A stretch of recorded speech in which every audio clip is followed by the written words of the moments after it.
Oh, are we recording? All right, we're back. All right. Welcome to Last Call of Cthulhu. This is the after show.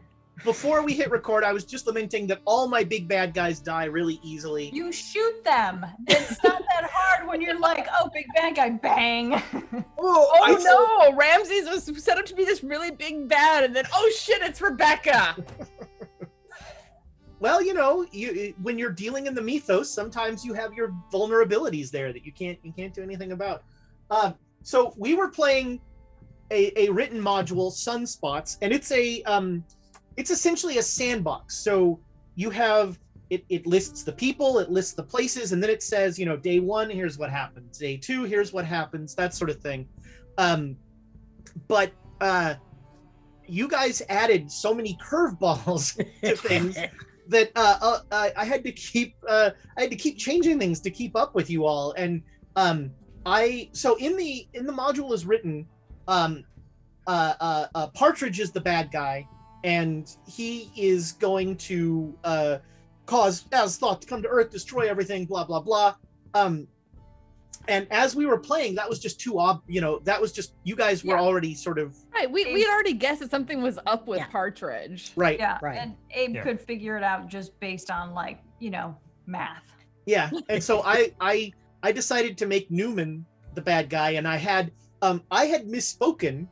This, so often it's me saying something wrong that leads to what becomes a great plot twist. But I had misspoken when I was Jenkins, and I'd said Abyssinian.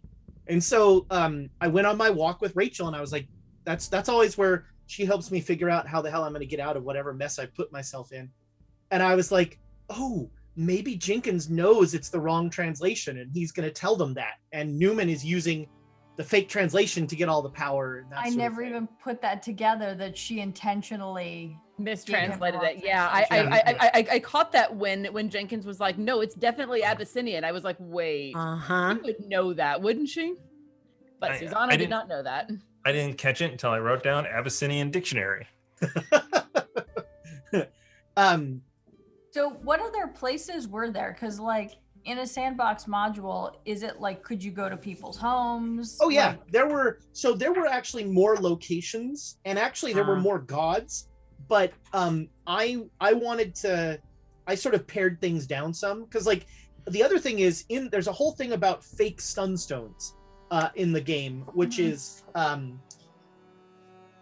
people are trying to set there's this game, the module deals a lot more with hucksters selling fake stones, whereas I sort of wanted to play up the reality television followers thing, sort of the social media allegory of the people with the most followers had the most power, that sort of thing. Yeah, we touched on the fake Sunstones briefly at the very beginning when Jared was given one. Yeah. I was gonna say we did see it, but it wasn't a hype or anything like that. Yeah. But we didn't follow up on that at all, because he's like, oh, the other guy was selling them, and we didn't get that. It was terrifying how okay you were with we just came into a shop and this guy clearly killed this guy, but he's gonna make us immune to sunstones, so. Well, we had seen everything had gone to hell, and then we were like, oh, this is the guy that started it? Okay. Yeah.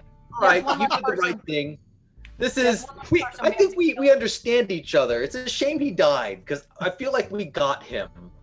And you're using him for the blood to make it so we're not screwed by this. I genuinely don't know. I don't know what I would have done if you had noticed Susanna when she was stealing your pistol. Because I was like, well, that'll be a short short thing. I would have been, it would have been easier if Elias had seen, if Thomas sees it, and he can that might have been cinematic. But if you see it, I'm like, well, I would have gotten my pistol back and shot her. Then she might have had some plot armor. But well, that's she got the pistol. The sad part is she really is terrible with a pistol. She's probably as bad as Abe, 30 to Yeah, no, she has a 35. Yeah. I feel like my stats are similar to hers. Jared's gonna get a sunstone. Yeah, I definitely liked the twist of Rebecca. I thought that was a very well done. That was a twist cool twist as well. It was good. Because we didn't trust Partridge. Yeah. Right. Yeah. Well, as much as we can trust someone, anybody, Partridge. It's a tricky thing because if you constantly do twists, you turn into M. Night Shyamalan. But figuring out when you can sort of get away with it, when you've earned, screenwriters always talk about earning something in the story, and so you have to earn a twist like that, and not just be and next week I'm gonna pull another mask off. That gets old after a while. No, you had the clues set up there for and so then when there was a reveal, it's that makes sense. Yeah. That's when it's I love that though. The cinematic of the rounds happening, and then Jonesy appearing and I'm going to sacrifice myself. Everyone's gonna I love Partridge. I was playing Partridge. I'm he's just confused. So who's the sacrifice? Everybody's volunteering. Someone figure this shit out. No, I figured it was that point where I knew Susanna was mad. I knew we needed Jenkins to do something, and I was trying to figure out. I had three different things that I was thinking about doing with him. I really was going to ask for a big hammer at one point, but I did think at that point it's okay, he's with me. I'm just going to sacrifice myself. I'll get in there, and then it'll be good. Well, and from a player perspective, the whole thing about calling Jenkins in and getting the right translation gave us a little bit of a jump to not be completely caught by surprise. Susanna's still pissed, but that's character versus player. Yeah. And that's why the other thing is where Jonesy's I know that this is not going to go well, and I'm going to try to do as well as I can with the tools I have. So that was cool. I think what happened, I think that's actually going to pay off, because I think you've got some leverage when the thing comes. It's no, seriously, if I hadn't done that and she had communed with Azoth and joined, I saved your bacon. Technically, I saved your bacon. Maybe, but Susanna's very much at the point of, no, sit down, shut up, and listen to me. Yeah. So what do you guys think about a time jump? That helps immensely, because my character's got problems. My character's got 24 sand. Yeah, I'm thinking what we might do is we might move ahead to sort of a more 4 months, 5 months, and we'll do some sanity gain. We'll do our skill checks. We'll do healing of wounds and that sort of thing, and we'll sort of that'll get you more established, so we don't have an episode that's let's pick out what glasses we want. I kind of think permission of that Jared episode in between the, I'm sorry if the. Do you think it? We can do the. And the thing is, we can sort of montage it so that over the 4 months, there's some okay, we want to put this here, we want to do that. Here are the things we want our bar to do.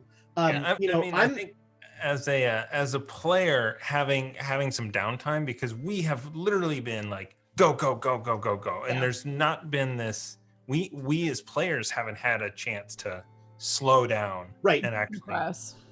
I think one thing that I want to do is sort of reconnect you guys to other people in your lives, and also sort of connect the backup characters. So I think those will be sort of two things that we'll look to do moving forward in the next episode, and the next couple episodes, that sort of thing.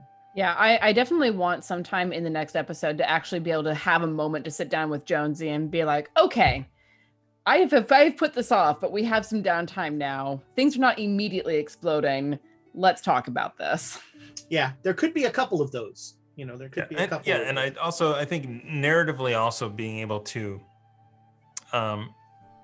build out our businesses or taverns, offices. I like to say taverns. Whose dad are you asking for funds? Yours. If we have a tavern and we are starting this, Elias is going to want a basically set up a newspaper.